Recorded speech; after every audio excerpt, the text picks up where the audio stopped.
All right, welcome back. Are you tired of drinking industrially made whiskey? If so, every Friday we're gonna do independent bottlers. Independent bottlers are a little bit different. They make low volume, they make small batches.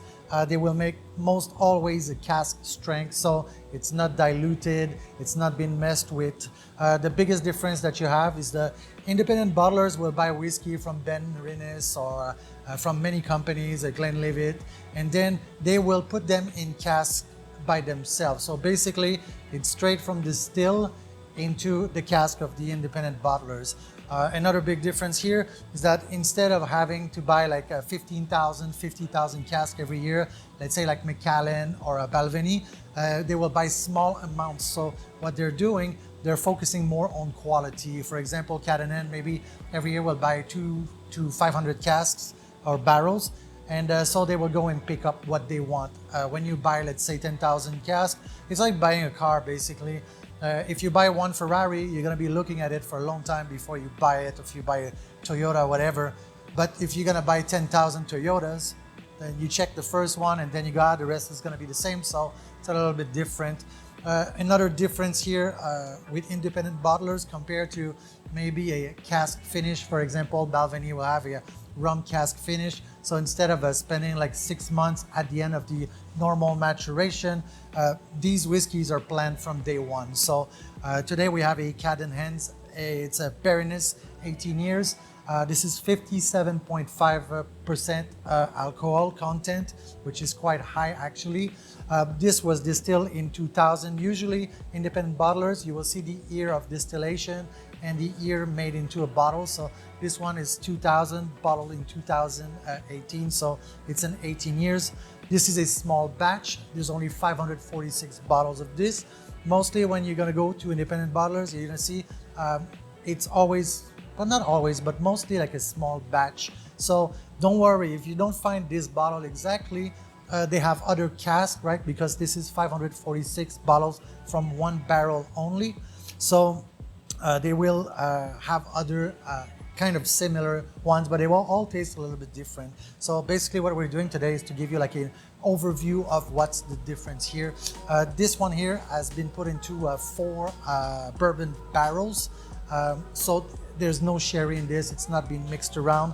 And also, unlike the, like I said before, the a finish is very different, right? So they're probably gonna go through like 3, 4, 5, 6 barrels.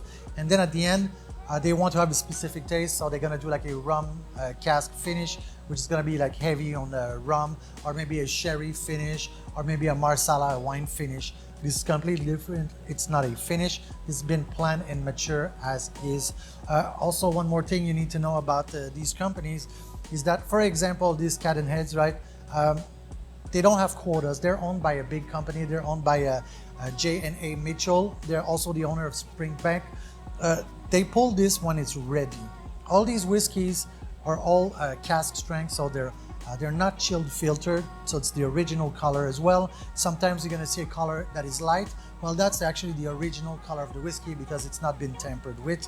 They didn't add any colorant, food additive in it. There's nothing. So that's why when I review whiskeys, right, I don't really care about the color. I care about the taste, the smell, the nose, the flavor, the finish. It's not really important, the color, because you could make a green whiskey, you can make a purple whiskey if you wanted to. So it's not really important. Let's open it up and let's see what this is. This is a Benrinnes, 18 years. It was a Benrinnes when they got it, and then they matured it themselves for 18 years. So let's go here. So I'll just put this back here. So we could talk about the color, which is actually quite nice. It's light. It's not a deep amber color, but again, who cares? It's not what we're trying to find here. The nose is floral. You can feel the cleanness of the whiskey. You get a little whiff of the bourbon casks. There's a lot of fruit in there. I would say like some pineapple, some banana, good sweetness, a little bit of vanilla on the back there.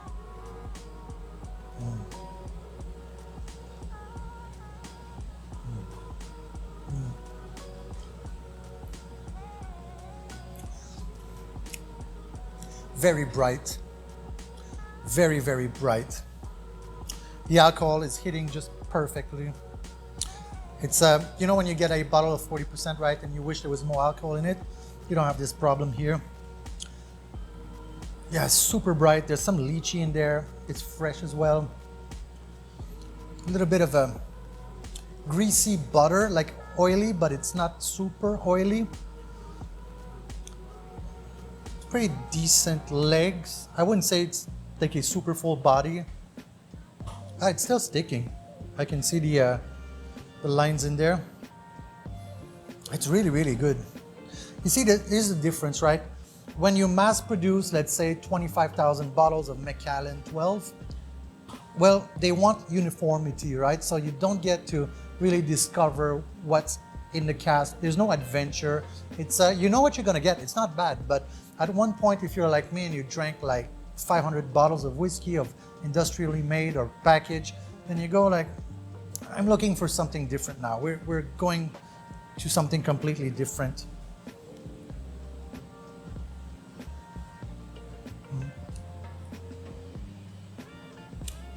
Get a bit of a kind of a white grapefruit, caramelized orange. It's not super toffee, even though it's 4 bourbon barrels. You can taste the wood. There's levels in the casking, in the barrels. You can feel the age of different barrels, like not the age of the liquid, right? But some barrels are first filled. This is not the case here. And then you have refills, right? Maybe it's been refilled 2 times, 3 times, 5 times, or it's been recharred on the inside. And you can taste this one here is a little bit of recharred inside. It's very clean. Still some citrus there.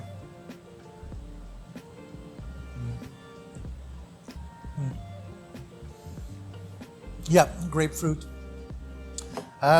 Because it's heavy on liquor, right, on alcohol, you can drop a little bit of water in there if you want.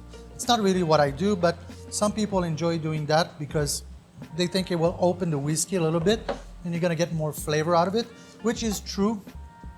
I'm doing this because we're doing the review, the testing, but usually if I drink like this, I will not add water in it. It's not my thing. There's no wrong way to drink whiskey. You can do it ice, no ice. It's up to you, basically.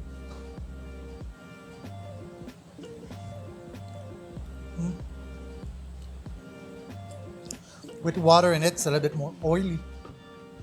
See, this thing is sticking to the glass, actually. It's quite nice.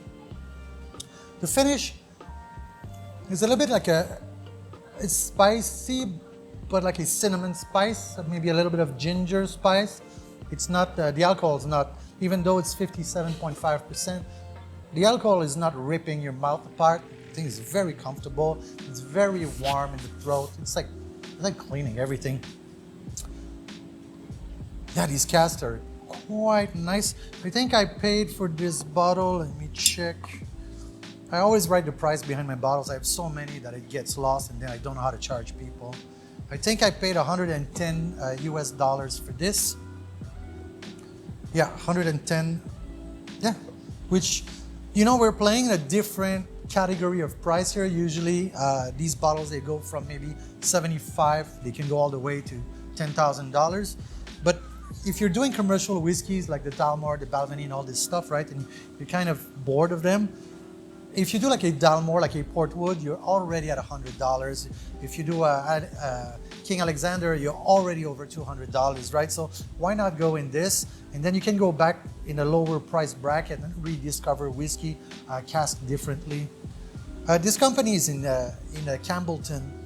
Like I said, they also make a Springbank, and they have their own warehouse to mature their own whiskey. So they do everything in-house. They buy the distilled liquid and they pack themselves. And like I said, they have no pressures to bottle because they're not, these are all small batches. They're not 10,000 bottles. This is 546. So they crack a cask open, a barrel open, and they see what's in it. It's all right, this is ready or not ready. And it's a big part of their business, but it's well planned. They do it smartly. I really enjoy this. This is an old particular. It's a Greg Alaki 13. This is $120. It's only 13 years, but it's been casked. So we'll do a review on this next time. So fantastically that this tastes like toffee and caramel, like with no ends to it. It's quite nice.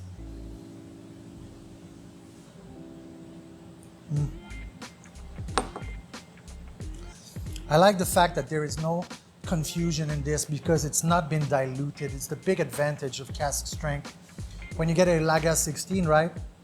It's been diluted, so you're kind of missing, it's great whiskey, don't get me wrong, but for me, I'm kind of missing the story behind the whiskey.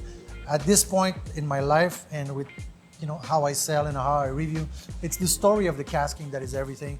People will say, oh, the regions, Speyside, Highland, whatever. And for me, the region is not even important anymore for me. It's all about casking. How is it cast? How long has it been cast? What kind of cask? Is there a finish or not a finish? I have absolutely no interest in regions. Islay generally will be more smoky, Orkney Island a little bit more salty, and Highlands a little bit more robust. But then again, all of this is done mostly because of casking. So I don't think it's so important anymore. Also, I don't really care about the amount of years of the liquid in a bottle. If the liquid is good, it's not important to me anymore. I like the Balvenie, the 12-year single barrel. I like this bottle. It's an expensive one, like $100, but I like the story of the cask behind. This is what makes me happy.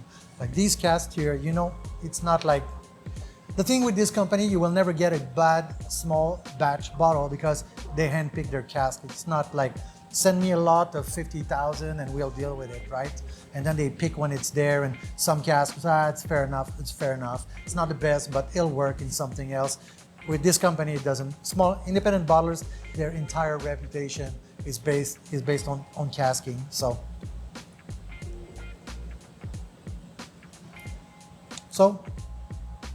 like I said before, every Friday I'll do independent bottlers, and on Monday and Wednesday I'll just do regular whiskeys. Regular, delicious whiskeys, but like regular whiskeys. So anyway, that's that for that. If you have any questions, let me know, and I'll call you back. Sorry. Put in the comment section and I'll answer your comments. See you later.